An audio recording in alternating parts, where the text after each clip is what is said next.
Queridos irmãos e irmãs, neste quarto dia do nosso jubileu, nós celebramos também a primeira sexta-feira do mês de maio.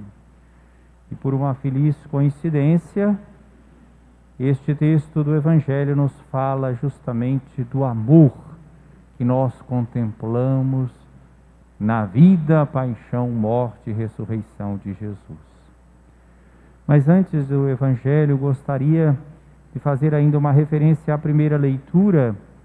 Nesta semana nós lemos também aqui na liturgia essa discussão que surgiu no início da igreja entre aqueles que eram judaizantes, que queriam que os pagãos entrassem pelos costumes dos judeus, a circuncisão e outras práticas religiosas, para que pudessem então viver a sua fé. Eles tinham abraçado já a fé em Jesus Cristo pela pregação, não eram de origem judaica, mas um grupo achou e defendia que eles deveriam passar por todas as observâncias judaicas. A gente pode pensar assim, mas o que isso tem a ver conosco? Talvez seja muito distante. Eu tive a oportunidade até de refletir aqui, numa das celebrações, na parte da manhã.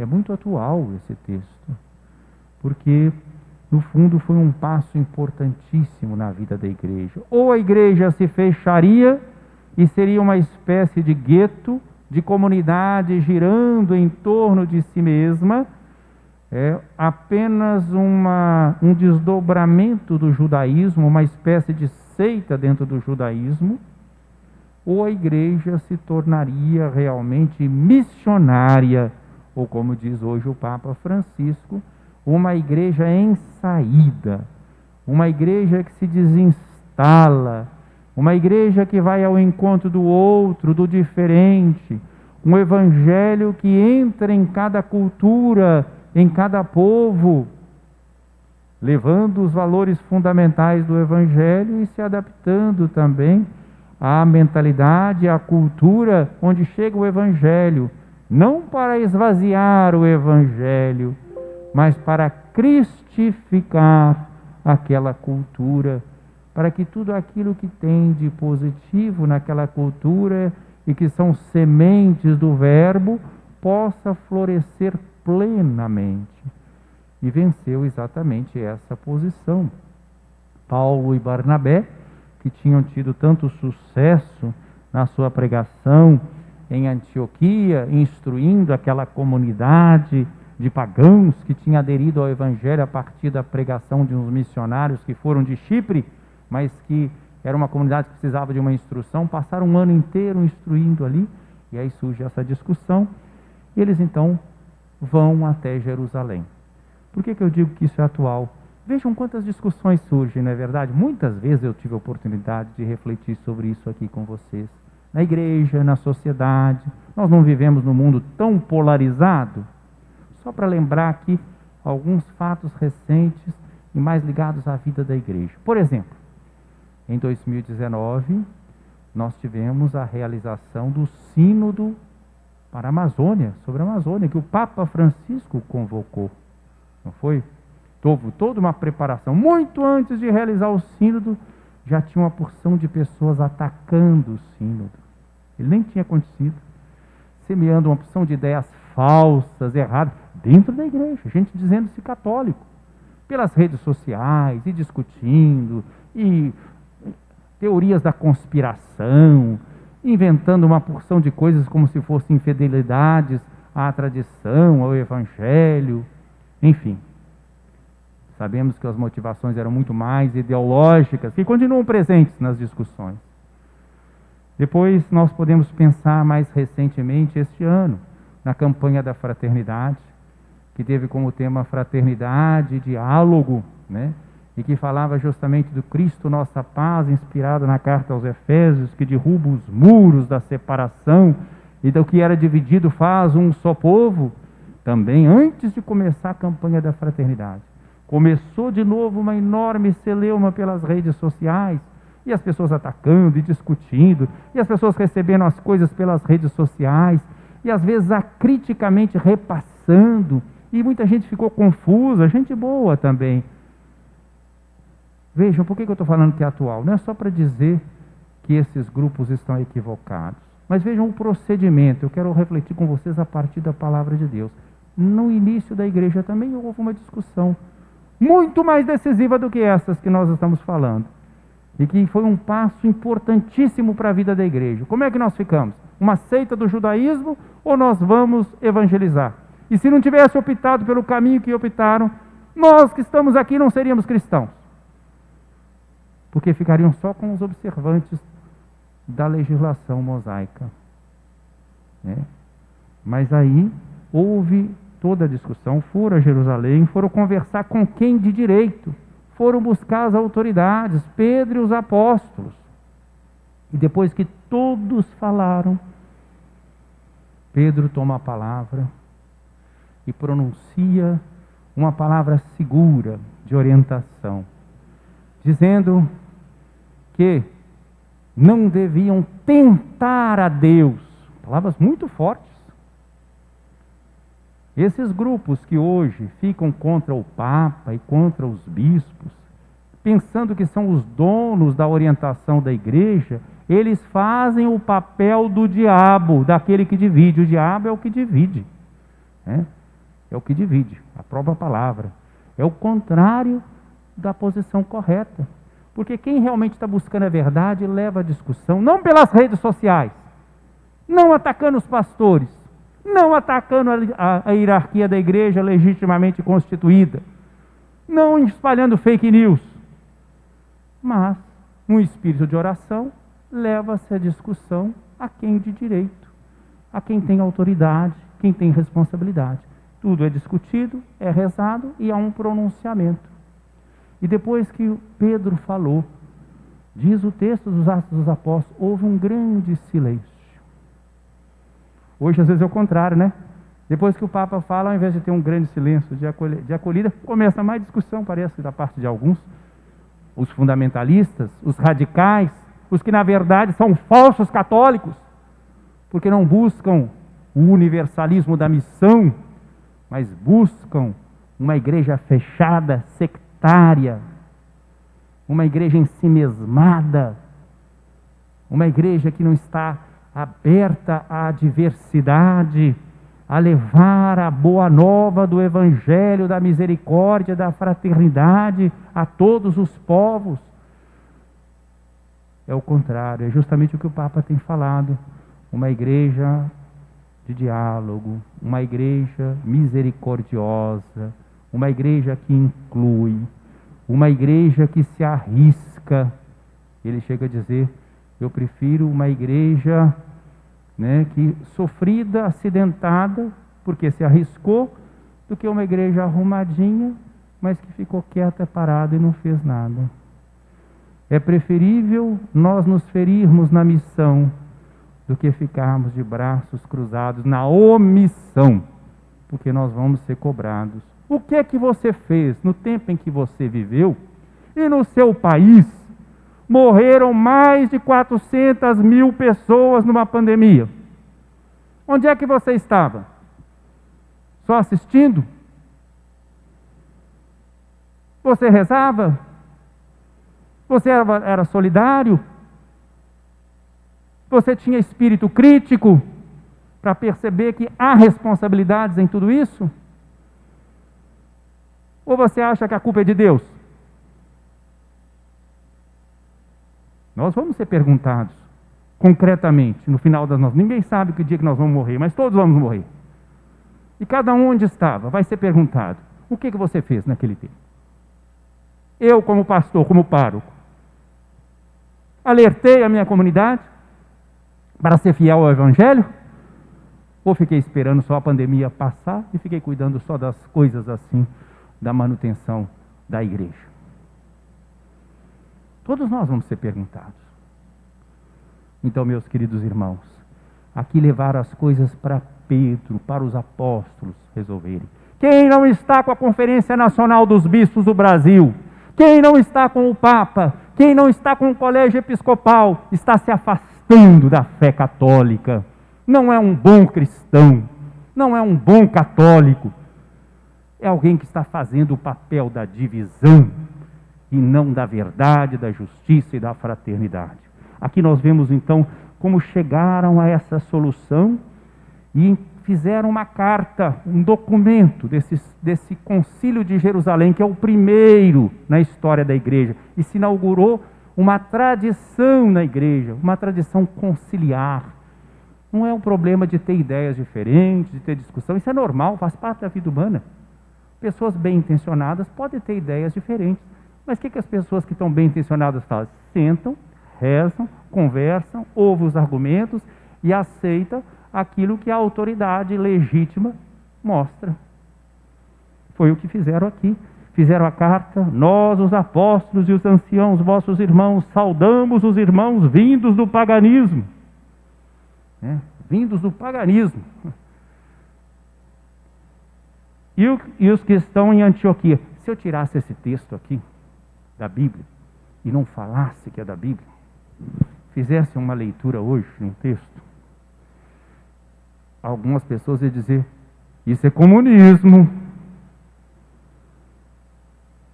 Essa turma que fica pondo comunismo, etiqueta em todo mundo, se tivesse no tempo de Jesus, eram os primeiros que estavam gritando: crucifica-o, crucifica-o. Eram os primeiros. Porque ele estava mudando a maneira de ver dos judeus. Ele estava mostrando um Pai misericordioso. Então aqui nós vemos uma carta justamente da conciliação e do amor. Saudamos os irmãos vindos do paganismo. Chama de irmãos os que vieram do paganismo. E que estão em Antioquia, nas regiões da Síria, da Cilícia.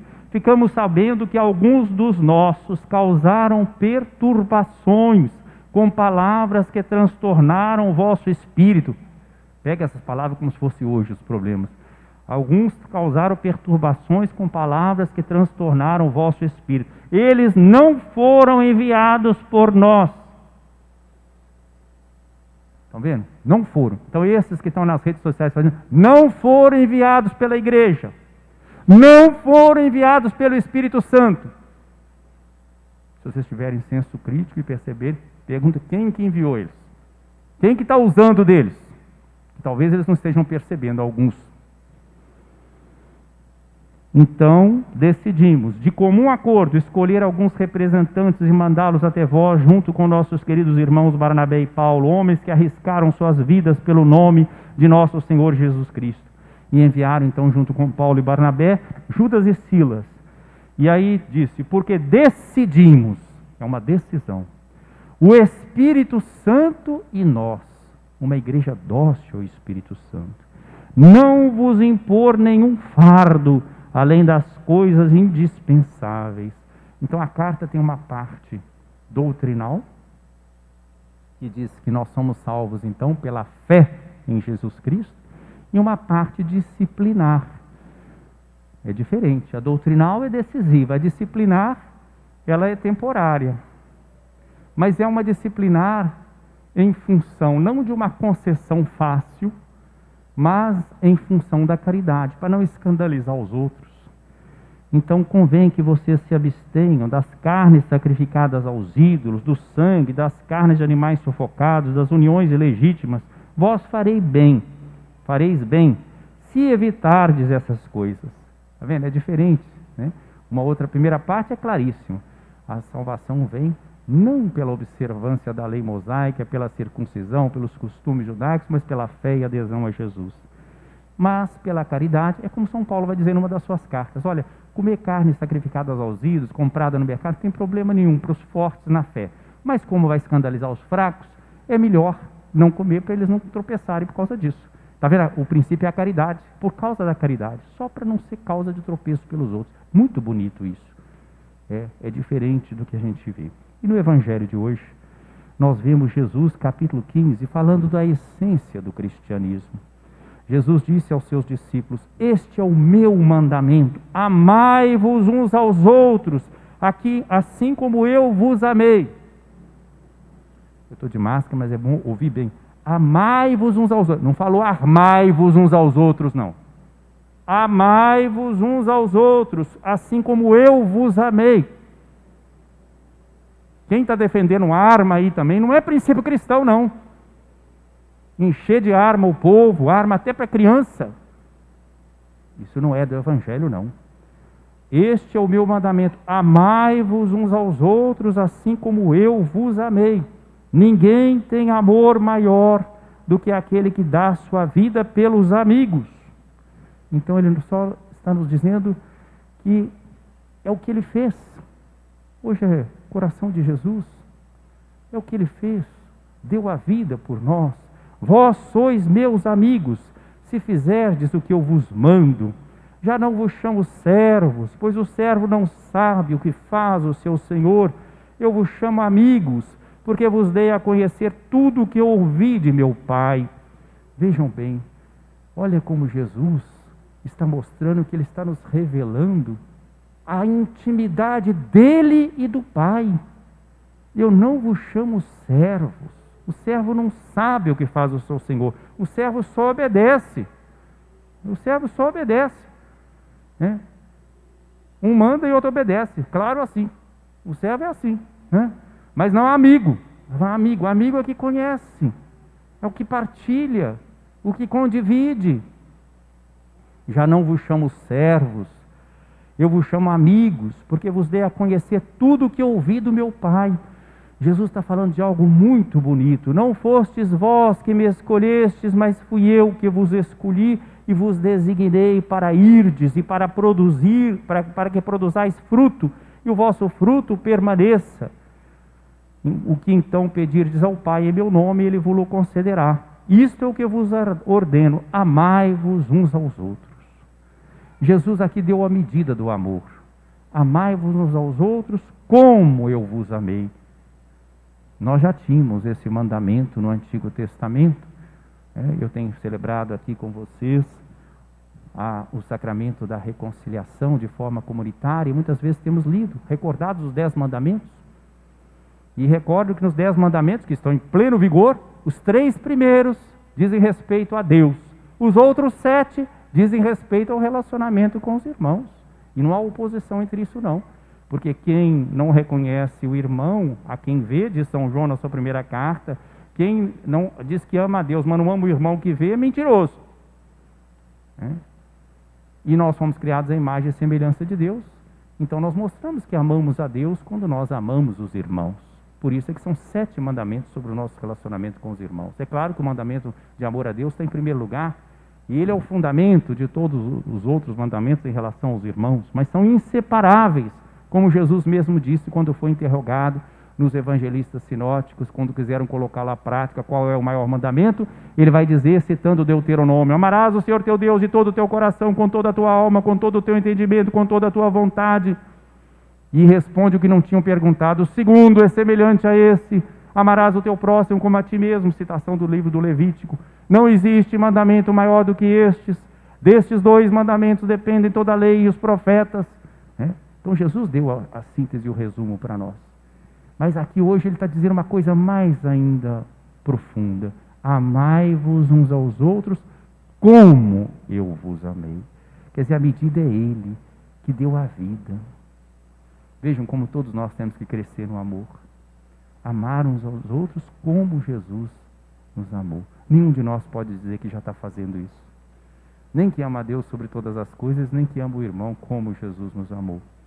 Então, meus irmãos, voltados para o coração de Jesus e reconhecendo que nesses tempos turbulentos em que nós estamos vivendo, de falta de obediência e de falta de caridade, o Senhor nos aponta para a obediência na caridade, e para a caridade que leva ao cumprimento dos mandamentos e à vivência como irmãos, como amigos. Ele está dizendo que o amor que sai do Pai e que vem a Ele foi derramado em nossos corações. O amor que circula entre o Pai e o Filho deve estar entre nós. Então nós não somos chamados só a ocasionalmente sermos amigos de Jesus, mas nós somos chamados a ter Jesus como grande amigo da nossa vida, que orienta a nossa existência para o amor do Pai na força do Espírito. Louvado seja nosso Senhor Jesus Cristo. Para sempre seja louvado.